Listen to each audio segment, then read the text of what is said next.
And as we deal with all of the problems that relate to some of this funding or defunding, as well as onboarding, we then have to take the totality of the issues and go specifically on each case, which is why when it comes to SFISO, I'm saying, SFISO, that's specific. I'm glad you raised it in this forum. Let's have an engagement on it. And I'm undertaking that I won't come back. So Wayne, I accept the points you're making, and we are looking into it. But there are other nuances in the case, not just NSFAS. But to the extent that the institution, believing NSFAS's information, took certain actions, we need to have an engagement on that and see how we resolve it. Thank you.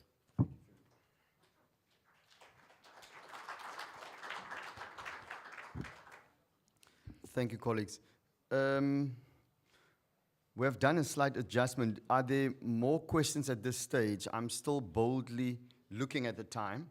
So we still take one more round. Can we start then? Can we do it from the front right to the back and just run it through? You're going to get a microphone now. Go for it, yes. Thank you very much. And good morning, colleagues. My name is Notlanhla Mabuza from UNISA. I just want to ask a simple question, Mr. That do you have a system at NSFAS, an IT system that is reliable and efficient? Because with the idols, I don't think that system is working for us at the institutions of higher learning. It's like just a system that was bought off the shelf, that is not designed to address the issues that keeps on coming with NSFAS.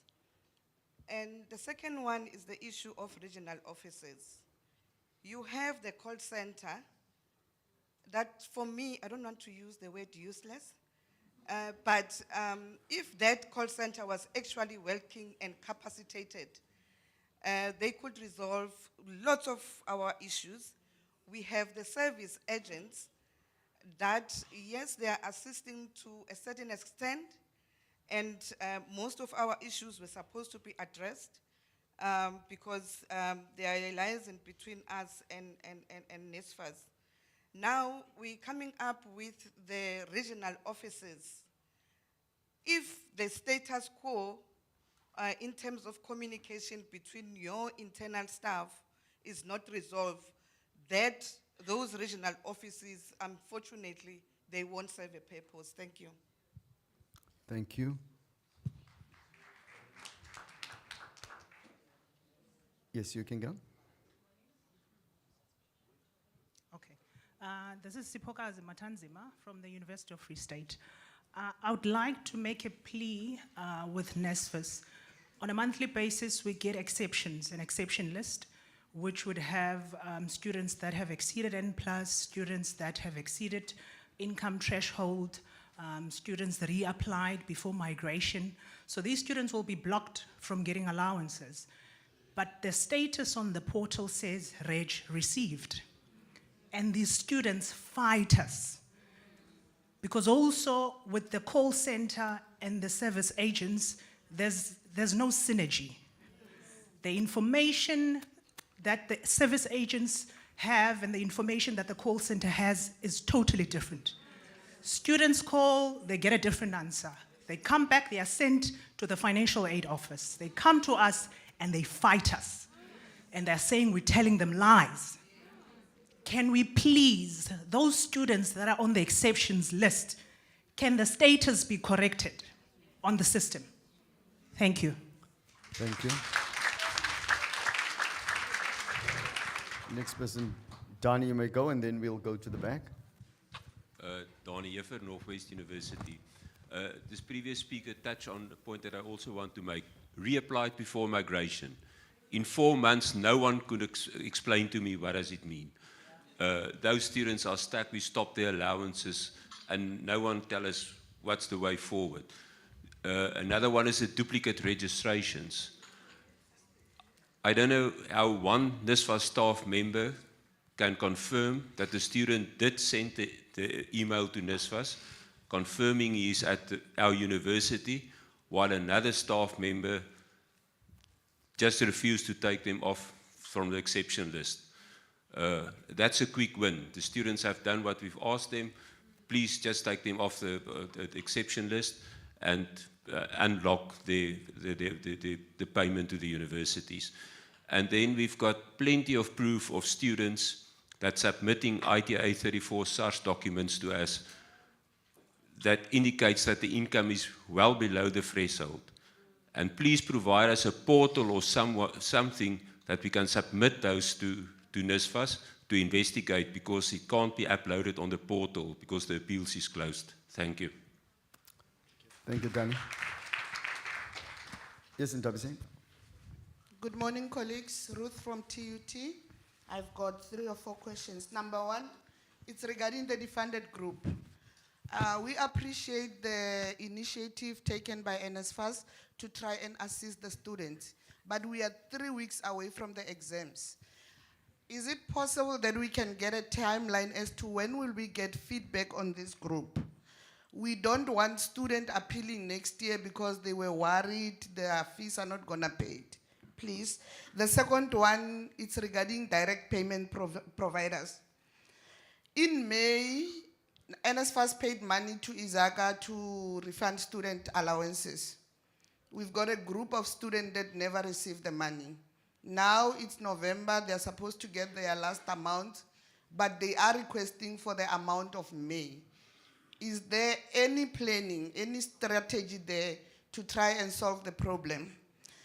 The third one, in May, April or May, NSFAS requested the university to pay accommodation providers on behalf of them because they were still sorting out their problems. When are we going to get the money back? We must remember whatever the university is paying, it's affecting our cash flow, which is the money that we use for operations. Lastly, I know somebody already talked about it, system update. Students defunded, but they are still appearing as registration received. Is there a possibility that students can be informed directly by NSFAS and not the university? Because what happens currently is the student comes to the university tells the student, you are excluded, you cannot be assisted at this stage, you have to wait. Then later the student calls NSFAS. NSFAS tells the student, you are funded, tell the university to do the right thing. The student goes to DHEAD. DHEAD sends the university an email saying, what is your problem? So whose problem is it actually? Can we try to update our system so that we can assist the student? And we must always remember, at the university, we don't say NSFAS University, we say we. Thank you. Thank you for that, Ruth. Go for it, Jay. Morning, everyone. My name is Sanazo from Walter Sisulu University. I hear that we want to move forward with no backfalls and so forth. I'm not sure at NSFAS you've noticed that you have automated applications for certain students. Now, students still can apply also on their own. I don't know on your side whether when there is an application, you can lock the system. Because this can help in avoidance with the issue that we came with, whereby students on exception reports, they will say that they applied before migration, of which the same scenario still goes back to where? To the service, to the call center.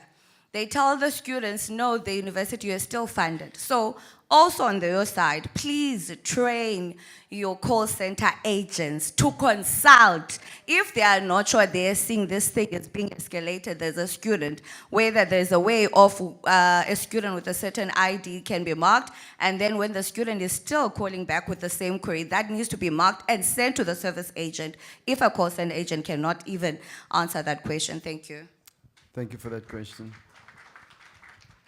Jay, is there another, Ntabiseng, is there another person there? How many are we now?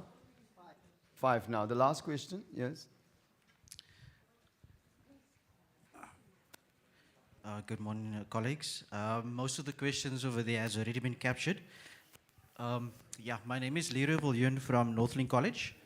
I just wanted to ask NSFAS if they could make this very clear regarding the application statuses. Is there any way that NSFAS could perhaps create okay. You can go for it. Is there any way that NSFAS could create a policy whereby they can create a time frame around the deadline of the finalization of an application status? The reason why I'm asking this is because we have students, not even from this year, from last year at Northling College, whereby the statuses are still on a waiting evaluation. And to be honest, it's very, very frustrating. This year, we currently have about over 800 students that is still currently on the same status. So I'm not too sure if any of us could perhaps maybe create an internal policy where they can say maybe the students just want to know whether they approved or whether they rejected. So I think it is important that the student over there doesn't get to wait a whole year to find out that the NSFAS is not going to assist them. So if possible, if NSFAS can maybe just see what they can do around policy and also communicate that with the institutions as well. Thank you. Thank you. I'm going to take a last question. Nzigi. Nzigele Lomtwetsu from NMU, not FAPSA now, FAPSA Exco. My question is regarding the loan system. It would be ideal to have the loan system finalized so that we can start knowing how to basically make funding available for the students that have applied for the loan system. I'm just worried about the time now, in October now, and there's literally only one academic month left before these guys can receive allowances, if they should be receiving allowances. So the guidelines concerning the loan applications need to be finalized so that we can start planning for next year. Also, regarding the loan system specifically, we need to update our IT system, our IT department regarding the absorption of these students now and making sure that our systems are in. Sometimes I can see a student applying and I can make from the word go, that student is not going to qualify. And though the student somehow get through the system and somehow come through the other side, and maybe by some miracle the student is displayed as funded, why would I not then take the boldness and tell the student, but you don't qualify, Wena? Now, I know you do, but there are others that don't. Because I find that time and again. So, there are information that are there, colleagues. Part of the solution is also if we can pass that information on also to students, if we can pass it on every platform where possible, so that when people are empowered in terms of information, they know how to use it. And we will eliminate a great deal of uncertainties. We need to eat the elephant bit by bit. I'm still in charge, is it? Freeman, go for it. No, I know we're pushing for time. Yeah, the matters that relate to accommodation, I'm hoping the people who are supposed to present on accommodation are on their way, and they'll come and resolve that question. There's a general issue around statuses that I want to first address.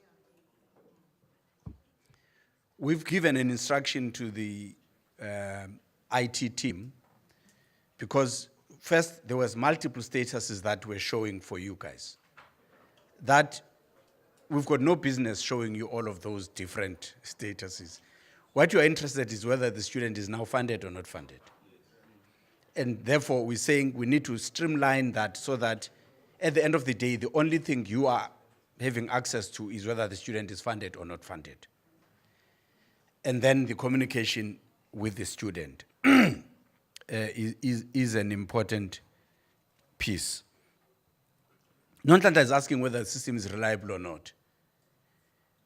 I said earlier on that the system was jumping up and down in the past. In other words, the status with the same data, the system will give you different statuses depending on which day you logged in.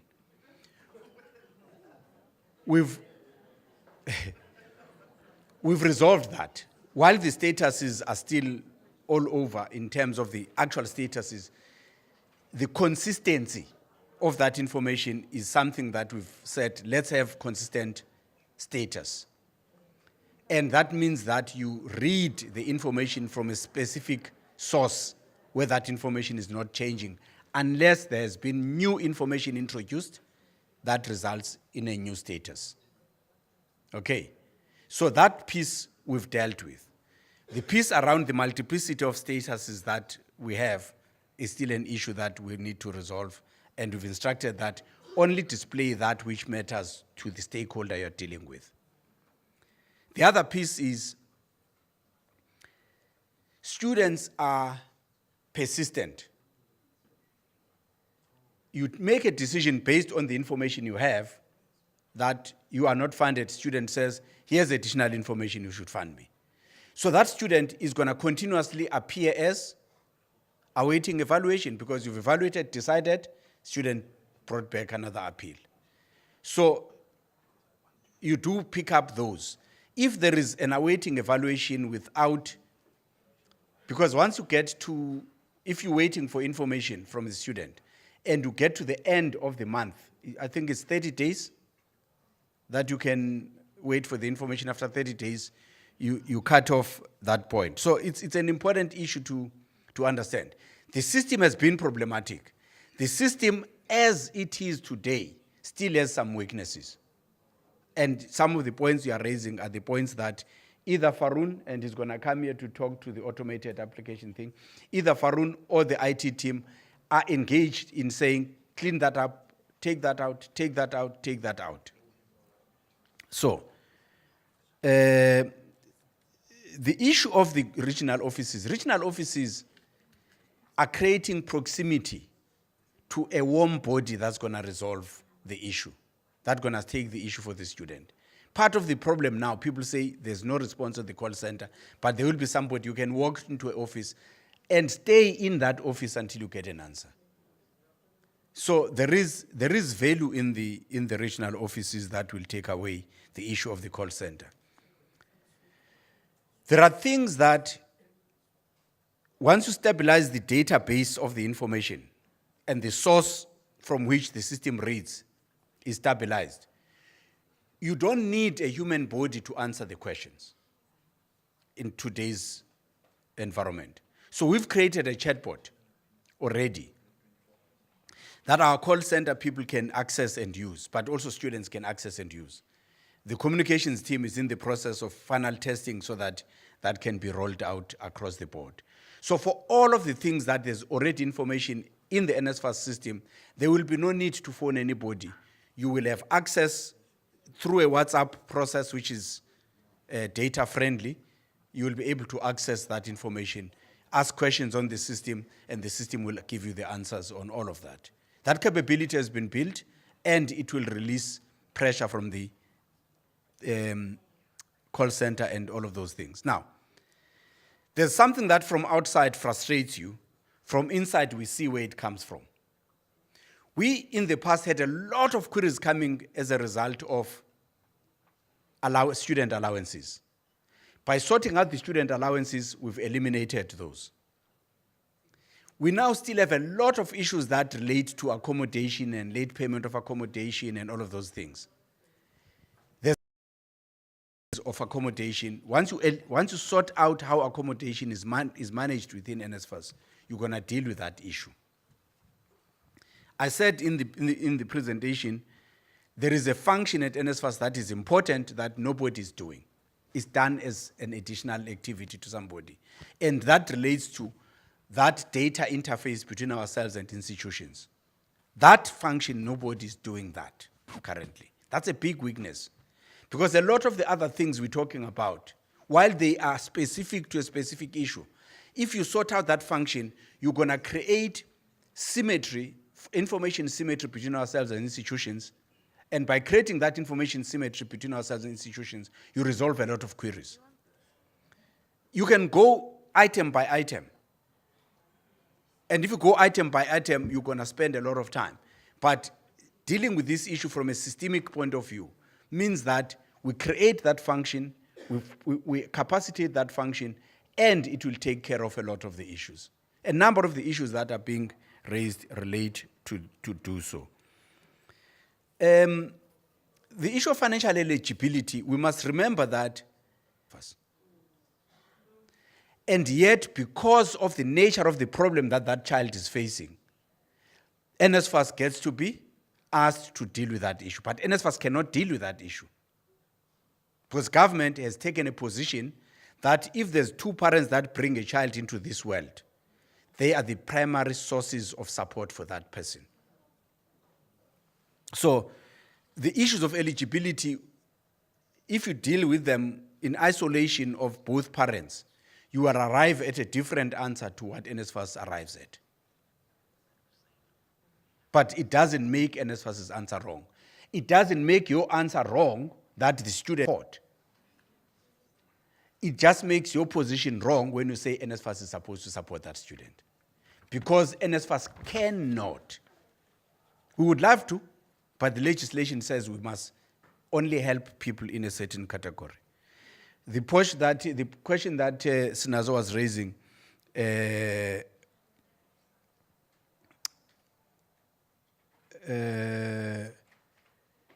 Faroon is going to attend to, and is probably going to reflect as well on some of the issues around statuses. But we've given a directive that we need to streamline the statuses that you see and the work that they are doing, that the instructions that is given to the team.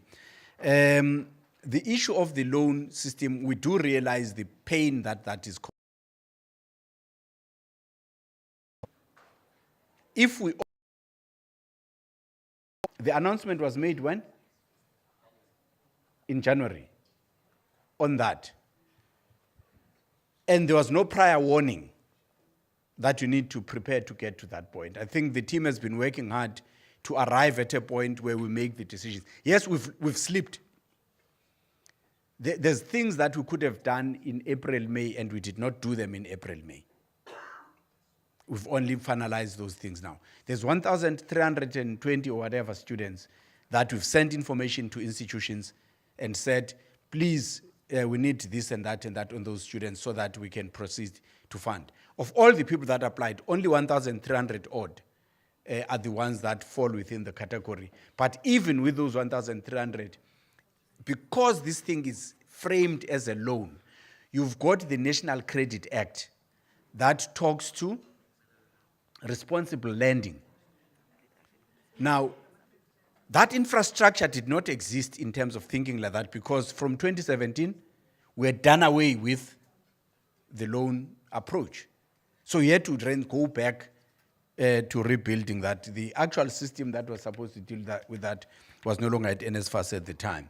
So the team is working to resolve all of that, but the guidelines, I think Faroon will talk to them. They've now been, there's a lot of work that's been done, and Faroon will just update you on that. Faroon? Yeah, thank you.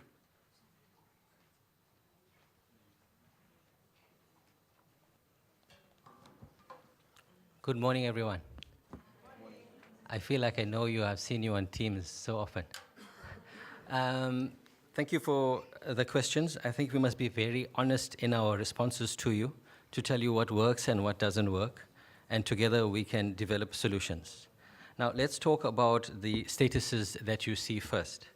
The first thing you mentioned about statuses is that you have a reg received status for students who have, I wouldn't say been defunded, but are listed as incorrectly funded on your exceptions list. Is that the correct way of capturing that particular comment? Okay? So, it is absolutely true that we do not change the status of the system on the system to say incorrectly funded. It remains as reg received. I've taken note of your comments. My colleague from the contact center is probably with us as well. We will address them. The second comment was about automated applications. We have a system whereby we have new applications that come through. I checked the other day and we were sitting at about 319,000 applications. I will demo this for you a little bit later on to show you how we are live streaming, or we have we can capture the applications live. And that is one part of it. But if you click on another tab in that same dashboard, you will see the continuing students whose applications also appear there. Now, suddenly the number pops up to about almost 1 million. And you ask yourself why. And that's because the continuing students are being migrated, and those are the automated applications that you are seeing. I agree with you that it is confusing. I also find it confusing, but we have a way in which we can deselect those continuing students. That doesn't mean it solves the problem, okay? That is the system we have within our organization, where the continuing students are migrated, and when they are migrated, it's considered to be an application. All right, so that was the second point. And then the third one was about the policy on timelines. You know, I must foreground my response with a narrative on realities. A lot of people know NISFES the following way, outside in. I think I know NISFES by now inside out. And I'm going to share something with you because I know you are frustrated. You are probably sitting with awaiting evaluation applications. You are probably sitting with missing documents. And I can tell you what these numbers are. They're high, okay? They're high. And I can tell you we have touched many of them. I'm using that word touched deliberately. We have processed them. Some of them loop in the system. We understand, not all. But I want to share with you what our limitations are. We have, and we have the manager here as well, Mr. Ndima, 29 caseworkers that work with him. They do 180 cases a day, each one of them. I've done the math, you can check it with your calculator as I speak. So they do, on average, 5,000 per day. In a good month, we can do up to 100,000, okay? Now let me give you the numbers. I've done projections for 2025. Based on 2023 and 2024, we are expecting only for non-SASSA, 750,000 applications. You take that and spread it across the year, because remember we closed applications this year on the 15th of February. I'm sure you can recall that, okay? You spread that over the year, how many do you think we can do? We do give them overtime, okay? We do have measures that we put in place. But simultaneously, out of the blue then we start dealing with appeals as well. The appeals just parachute in. And institutions want to know the outcomes of the appeals. And obviously, the students who have been rejected on the basis of academic progression want to continue. They will tell you, I have been ill for more than 2 months. I have been pregnant. I had a death in the family. Or a range of reasons. Valid reasons will not close, as in the conventional sense of closing. People will be working throughout the next the rest of October, November, and December, and they will be working overtime as well. So that's what we commit to. But the policy on timelines, whoever asked that question, has to be informed by a realistic understanding of what our resource constraints are. We've addressed that through this interim plan, but going forward, we need to ensure that this plan is integrated into our process in perpetuity. I think then the next question was about loans. I must admit I was surprised by the question on loans. And I'll tell you why. And so the timelines are actually informed by both of us, not only by NSFAS. So together, we are waiting for the MOUs to come through from you. We are waiting for you to send to us the credit request form, together with the quotation agreement. We will then conduct the affordability assessment on the applicants. We will also do checks for N+. Remember, the N+1 only applies once throughout your academic career. You won't get a +1 for that second qualification. And the second qualification cannot be an undergraduate qualification if you already have one. It will be for a postgraduate qualification. We will also check your N+ to see if you are registered for a full-time for a master's degree, and that master's degree is 1 year, and you are in the 3rd year. Obviously, you have exceeded your N+, because n+1 is 2 in that case. So those are the kinds of validations that we will be doing. So we wait for you to come through to us with your submissions, and then we will process them. But I just thought, I had gone through this intensive process with you less than 2 weeks ago, and I was hoping we'd get follow-through in that regard in this meeting. But nonetheless, then the last question we had was the policies, loan procedures need to be defined. I gave to FAPSA, upon FAPSA's request for an SOP, we worked and we sent you an SOP within 2 days of our meeting with you. FAPSA also asked for me to do a letter to students outside of the purview of NSFAS, but it's fine. We all want the students to benefit from this. I wrote the letter for you. You all have the letter. I sent it through FAPSA. You've received the letter, sir. Mr. Manashe? Yes, Mr. Manashe received the letter. He was chairing the meeting at that point in time, and I sent it to him as per instruction in the meeting. It's been done. So we have done everything on our part to try and facilitate and expedite this process. We look forward to working with you on completing this process. If I've forgotten any of the questions, please remind me, and I will address them now. Anyone? Did I forget you? Good. Surety. Okay, that's a good question. So the surety concept, my colleague is here, Vuyo. I know you know Vuyo. Vuyo is responsible for the policies at our organization, and she has worked on the loan guidelines for 2023, 2024, and the new one for 2025. The concept of surety is covered in the loan scheme guidelines for 2024 as follows. A surety can be a parent or a guardian. That's how it's covered. That's the definition, right? There was some discussion, and there was this issue about, no, the surety needs to be a non-blood relative. We've dismissed that thought. Okay, we went to the DHET, and they told us it's fine. It doesn't necessarily have to be a non-blood relative. It can be anyone. But what we need to advise our students when they fill in a quotation agreement, when they fill in the credit request form, and finally when they do the loan agreement form, is that the surety will have to go through an affordability assessment. So choose wisely when you choose a surety, so that the surety will pass the affordability assessment. Remember, it is a loan, and we are expecting the students to pay us back. But how many people in this room can tell me confidently that for all the loans we issued prior to 2017 at NSFAS, that we received 100% of the money back? Anyone? We did not. We're still trying to recover that money. So the DHET has built in this concept of surety, and we are aligning with that concept. Thank you. Anything else that I forgot? Tasneem?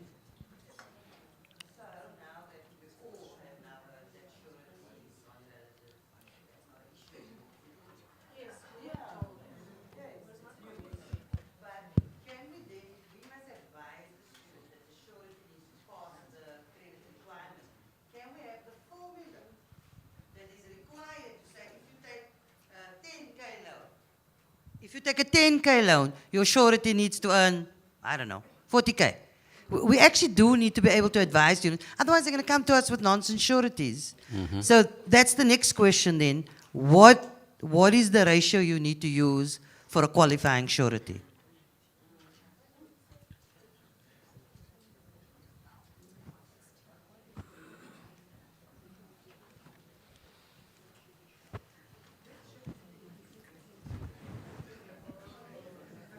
Thank you for that. Thank you. We will certainly take that into consideration. Is there any other point before I close? Thank you. Yes, there is. Yes, okay. Thank you, sir. It's Mike Kwacha from UWC. Can I take you back on the issue that you have agreed that you do not have a capacity on? Sorry, sir, we can't hear you clearly. Can you hear me? Yes. Can I take you back to an issue that you have raised just now that you do not have a capacity on? That is an issue of the appeals. I might be wrong, but I think the question of appeals is best positioned at the universities. That's my suggestion. And if it's placed there, let me inform you that the way we were doing it, financial aid, is involved in the process. The faculty concerned is involved together with the Student Representative Council. We look at the cases, we put a list back to NSFAS as a recommendation, because finally the decision resides with NSFAS. And that's the best process. But if you still wish you want to do it on your own, you will still delay these processes. So there'll be more problems on top of the problems. That's my suggestion. Thanks.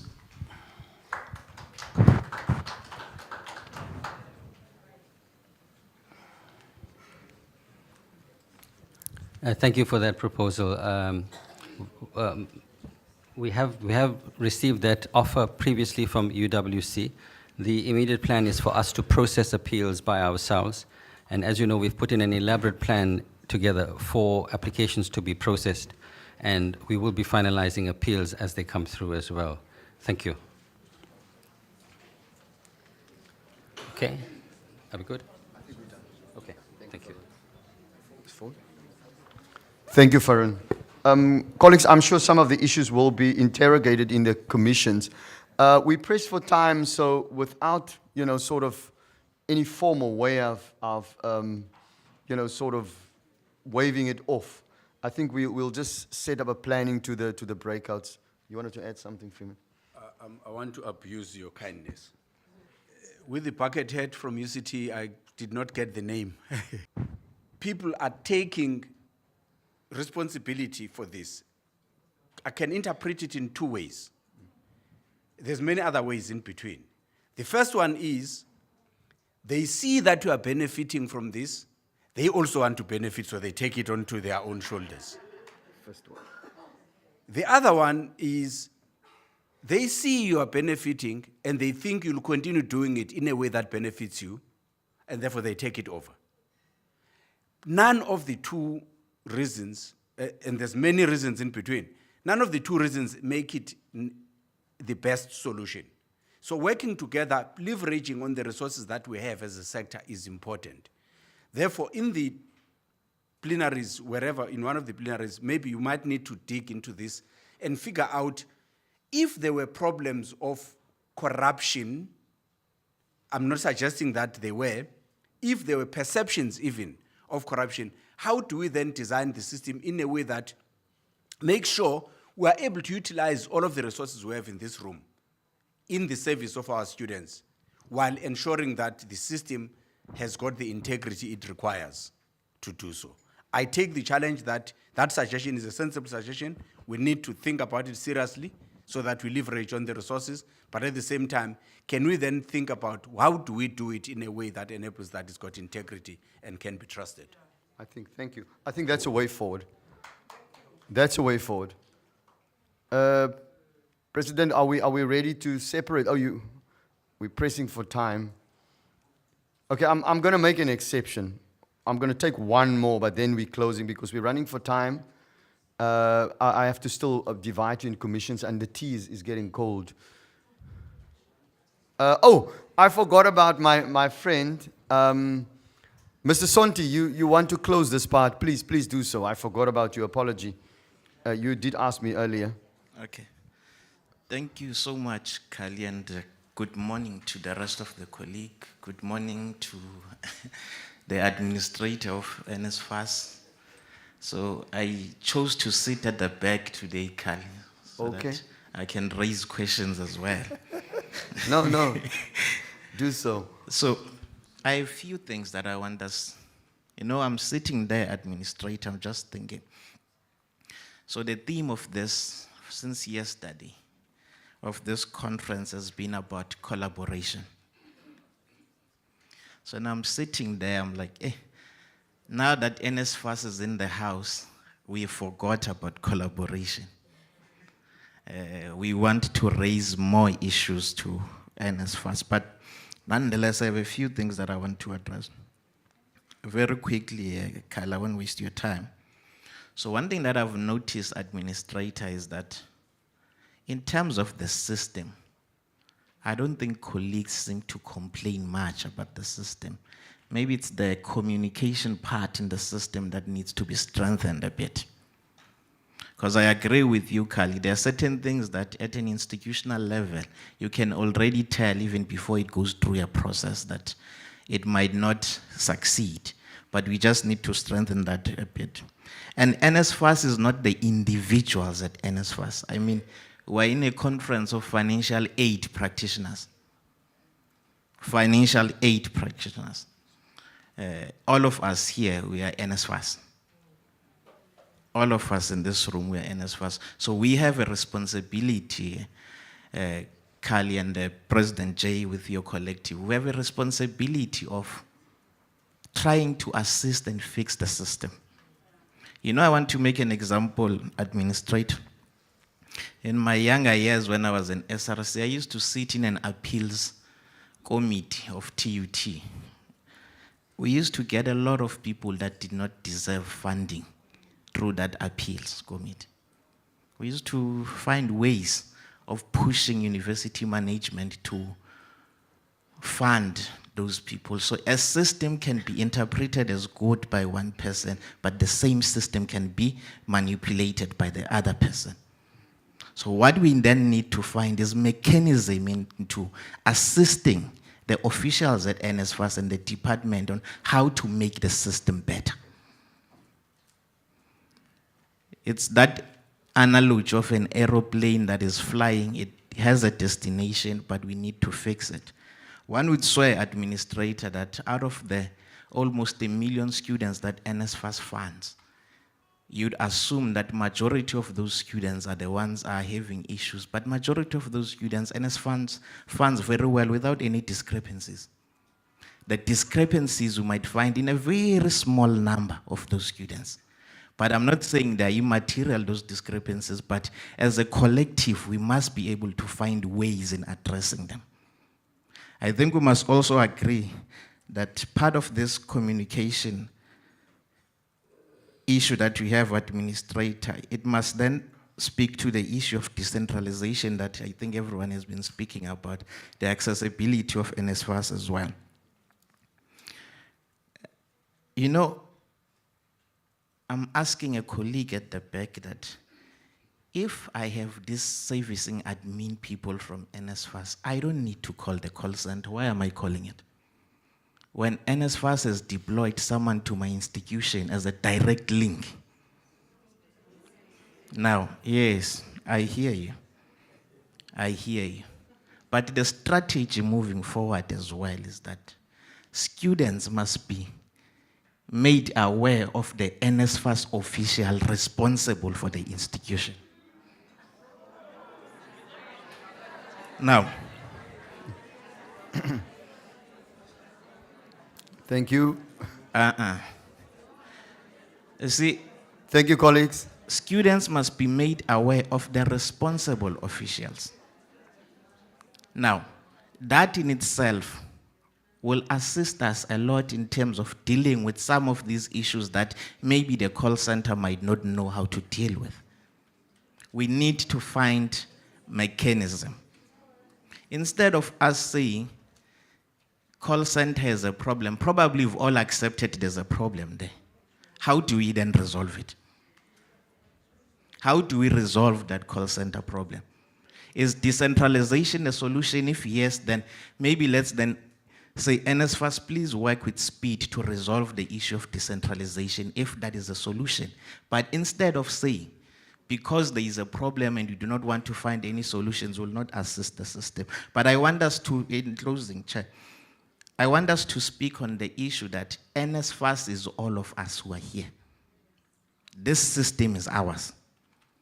We know it better than the administrator and some of the officials because we work on this system. It's our responsibility to fix that system, as I thank you. Thank you, Sonji. Thank you for that. Colleagues, this is where I call it. I think I will go to the first part, and that will be, please, when you leave, visit our exhibitors and presenters at the back there. Make a turn there. Don't forget there. They've got some nice goodies there, that will support you in any way possible with your admin and so forth. Chat to them. Don't leave them out. Can I announce the the fact that it's a tea break now in Tabasing? Okay, so before we go, can I just set up the arrangement for the commissions as well? And then we go out, and then from there we go straight to the different suites. Is that fine? So let me just give that to you. My apologies. Yeah.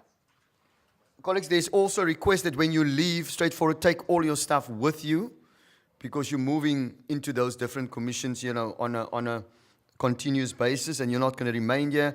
And also take your valuables with you for all other reasons not mentioned here. So, commissions will be as follows, and I need you to pay attention. Suite 1 will be, and that's the one for eligibility criteria, policy framework, and we've added the loan scheme issue there as well. Rendell, I sent it to you, but I don't think the email went through because I wanted to just put it on the screen. The second one is Suite 2. That will be applications and appeals, and that stretch over 24-25. Am I correct? All right, so that's Suite 2. And then Suite 3, funding decisions, exceptions, remittances, and payments. That will be Suite 3. And then Suite 4 will be accommodation. I'm just going to quickly, while you display, I'm going to try and just send this part to Wendell. So I'm going to repeat it now again, colleagues. Let me just share it with him. So it's the eligibility criteria is 1. I'm going to repeat it. This is the part where my age become a problem. Suite 1 is eligibility criteria, policy framework, and the loan scheme related issues. We add to that Suite 2, applications and appeals, 24-25. Then Suite 3 is funding decisions, exceptions, remittances, payments. And then Suite 4, okay. Suite 4 then is accommodation.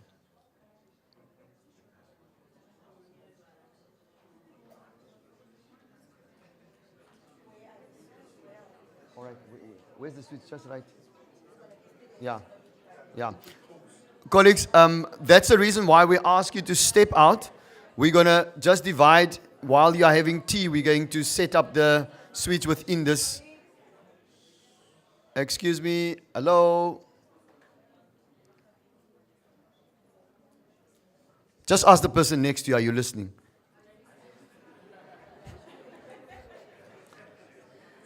All right, what I wanted to say, I lost my train of thought. Colleagues, this will be becoming the commission venues. So we need you then to step out. Go. So it's going and loan scheme Suite 1, applications appeals 24-25 Suite 2, and then funding decision, exceptions, remittances and payments Suite 3, and then Suite 4 ultimately is the accommodation. So we will step out in an orderly fashion, take your goodies with you. Remember my bottle caps, the red bottle caps, please. And then we'll have tea until 12, until we resume again. Thank you so much for your cooperation. And again, thank you, Freeman, for your contribution.